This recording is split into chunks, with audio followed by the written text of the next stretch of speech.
Olá, meu nome é Leandro, eu sou professor de Ciências do Sistema Municipal de Educação de Barretos. O título da aula que eu vou apresentar é Como pode ter começado a vida na Terra? Bom, nós temos várias teorias, hipóteses, que tentam explicar esse fenômeno. Eu vou iniciar falando sobre duas teorias que vão de contra, são contrárias, que é a teoria da abiogênese e a biogênese. Na sequência, eu vou falar uma hipótese de dois cientistas, Oparin e Haldane. Por fim, eu vou falar sobre a teoria da panspermia cósmica. Bom, iniciando pela abiogênese, é uma teoria que, vamos observar o nome, abiogênese. O prefixo a significa sem, não. Bio significa vida. Gênese significa origem e criação. Então, o significado disso é que eles defendiam, esses cientistas aqui e outros, defendiam que a vida surgia do nada a partir de algo não vivo. A gente observa isso na vida real. Por exemplo, como que nasce um ser humano? Não é a partir dos pais? Não é a partir de outro ser vivo? Como que nasce um cachorro? Não é a partir de outros dois cachorros? Tem que ter um ser vivo para poder gerar outro. Então, a abiogênese é uma teoria falha. Aristóteles foi o primeiro a apresentar essa teoria. Ele viveu entre 384 e 322 a.C. Segundo Aristóteles, aquilo que é vivo surge a partir de algo que não é vivo, desde que seja inserido nesse algo não vivo, nessa coisa não viva, uma coisa chamada de alma imortal, ou princípio ativo. Essa teoria, apesar de errada, ela alimentou cientistas durante mais de 2000 anos. Tanto é que, no Renascimento, na Itália, o cientista Paracelso defendia essa ideia e um outro cientista belga chamado de Van Helmont, no século XVI e XVII, ele fazia trabalhos científicos, experimentos, para tentar provar essa teoria de Aristóteles. Esse cientista, ele chegou a publicar um artigo onde ele apresentava uma receita para a criação de vida, de ratos, por exemplo. Ele pegou uma camiseta suja de suor de uma pessoa que trabalhou o dia todo, misturou com germe de trigo, colocou numa caixa e deixou num local específico. E observou que, tempo depois, apareciam ratos. Segundo ele, os ratos brotaram a partir dessa receita. Mas não, sabemos que isso atrai ratos. E não ratos nascem a partir dali, né? Bom, por outro lado, uma ideia mais correta, né, é a biogênese. Bio não tem o A. Quer dizer que a vida ela origina a partir de outro ser vivo. O primeiro cientista que derrubou de forma consistente, por meio de experimento, a teoria da abiogênese foi Francesco Redi. No século XVII, ele desenvolveu um experimento muito engenhoso, onde ele pegava frascos, recipientes, e colocava carne dentro. Ele fez três tipos de tratamentos. O primeiro tratamento foi um frasco com a carne aberta, para que as moscas que gostam da carne pousem lá. O segundo foi um frasco completamente fechado, onde o odor da carne não sai pela tampa, porque está fechado. Esse terceiro é um pano, onde permite que o odor da carne saia pelo buraco, por entre os panos, né? Bom, quais os resultados que ele obteve com esse experimento? O frasco aberto desenvolveu moscas que colocaram larvas na carne e a partir dessa larva desenvolveu outras moscas.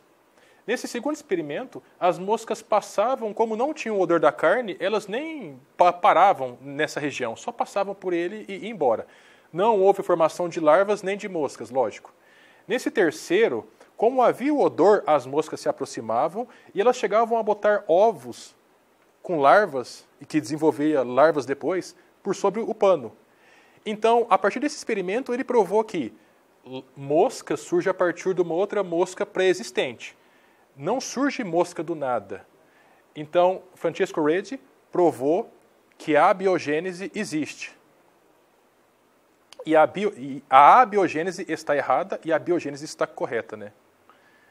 No entanto, ainda haviam cientistas que não acreditavam, que falavam assim, tudo bem, os seres grandes, animais de grande porte, aqueles que nós conseguimos observar, Eu concordo. Nasce a partir de um outro ser vivo. No entanto, as bactérias não. As bactérias nascem do nada, elas surgem a partir de algo, de não outro ser vivo, né? Bom, aí surgiu um conflito entre os principais cientistas da época que ficavam nos lados opostos. John Needham falava que bactérias surgiam por abiogênese. E Lazzaro Spallanzani falava que as bactérias surgem a partir de uma outra bactéria. Ambos fizeram um experimento semelhante, cada um para provar a sua ideia. Needham, ele colocou um caldo de cultura, que é como se fosse comida de bactéria. Algumas bactérias gostam muito de caldo de carne, de açúcar. Ele pegou essa mistura, ferveu para matar as bactérias e deixou esse frasco, deixou esfriar e deixou exposto ao ambiente. Ele percebeu que depois de um certo tempo o frasco ficava turvo. Quando fica turvo, significa que teve multiplicação de bactérias. Aí ele provou, do nada, já que eu matei as bactérias, apareceram outras, então elas surgiram espontaneamente. A biogênese. Spallanzani falou, não, tem um erro aí. Se você deixa aberta, as bactérias entram por aqui. E ele manteve tampados os frascos e observou que não houve formação de bactérias, não ficou turvo o meio de cultura. Needham falou que Spallanzani estava errado porque fechando o frasco impedia que a alma imortal, o princípio ativo, entrasse e gerasse vida. Esse debate só foi superado pelo cientista Louis Pasteur, que viveu no século XIX, e ele fez um experimento também muito engenhoso para provar que Needham estava errado. E a biogênese é correta, que todas as bactérias surgem a partir de outra bactéria pré-existente. Nesse experimento, ele desenvolveu um frasco que é chamado frasco com pescoço de cisne. Nesse frasco, ele fica constantemente aberto, então o princípio ativo, se existisse, entraria por aqui. No entanto, conforme você ferve a amostra, acumula água aqui, que impede que as bactérias entrem e contaminem. Então ele percebeu que, depois da fervura, se deixar esfriar, não havia formação de bactérias. E depois que ele quebrou, por um certo tempo, ele quebrou esse gargalo, ele observou que as bactérias cresciam, o meio ficava turvo. Isso significa que se existisse um princípio ativo ou alma imortal, que não é o caso, não estaria morto. Então, Louis Pasteur derrubou completamente a ideia da abiogênese. Bom, gente, vamos falar sobre agora a origem da vida na Terra, sobre outras teorias, outras hipóteses. Primeiramente, temos que entender como que era a Terra primitiva. Vamos voltar a 4,54 bilhões de anos atrás. A Terra era assim. Era quente. Ela não era esfriada, não tinha essa crosta terrestre sólida como tem atualmente. Ela foi esfriando, foi endurecendo as rochas, formando a crosta, mas chegou um momento que havia rios de lava percorrendo a Terra, erupções vulcânicas em toda parte.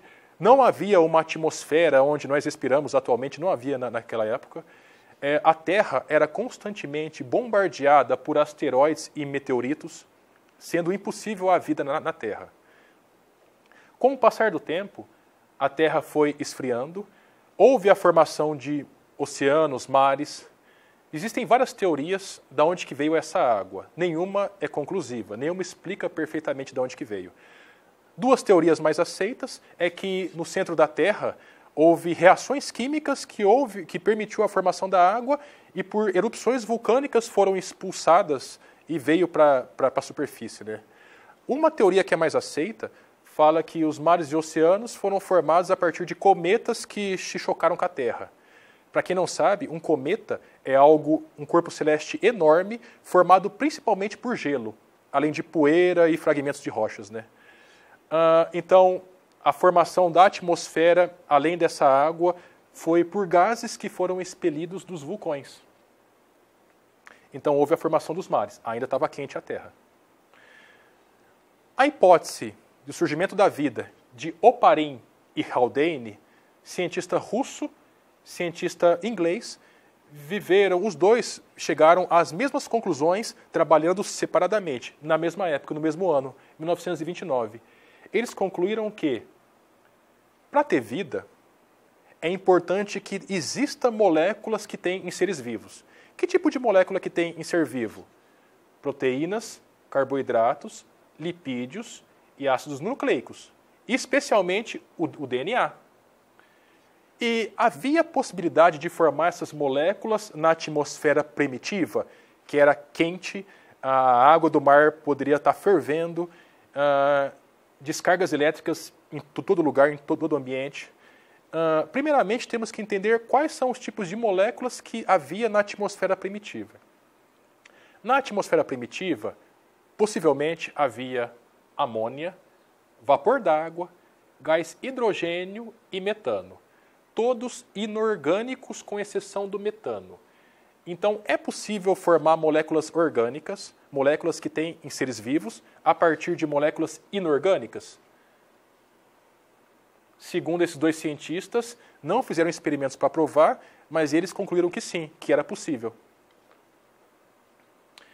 Quem fez experimento para provar que a hipótese de Oparin e Haldane estava certo foi esses dois cientistas aqui, Stanley Miller e Harold Urey. Esses dois cientistas desenvolveram um sisteminha, que é esse. Um sistema fechado, com tubulações e vidros. Aqui nesse vidro simulava o mar primitivo, com água fervente. Conforme ela vaporizava, subia o vapor por aqui e chegava nesse outro vidro aqui. Esse vidro recebia descargas elétricas, porque a atmosfera primitiva tinha eletricidade, tinha raios em todo momento, tinha tempestades, chuvas intensas, né? Conforme havia essas descargas elétricas e dentro desse recipiente, eles colocaram aquelas moléculas que eu falei anteriormente que havia na atmosfera primitiva, ou seja, vapor d'água, gás hidrogênio, amônia e metano. E eles observaram que essas descargas elétricas seriam o suficiente para a formação de moléculas orgânicas. Então, é possível formar moléculas orgânicas, terem formado moléculas orgânicas na atmosfera primitiva. Bom, tudo bem. Temos moléculas orgânicas, mas até formar a vida é outra coisa. É possível, a partir de moléculas orgânicas presentes no oceano primitivo, ter formado vida? Sim, é possível. Foi observado isso em laboratório. Moléculas orgânicas, como proteínas, ela naturalmente, por afinidade química, tende a se aproximarem e se agruparem. Outro tipo de molécula orgânica que eu citei, que são os lipídios, as gorduras, tem um tipo de lipídio chamado fosfolipídio.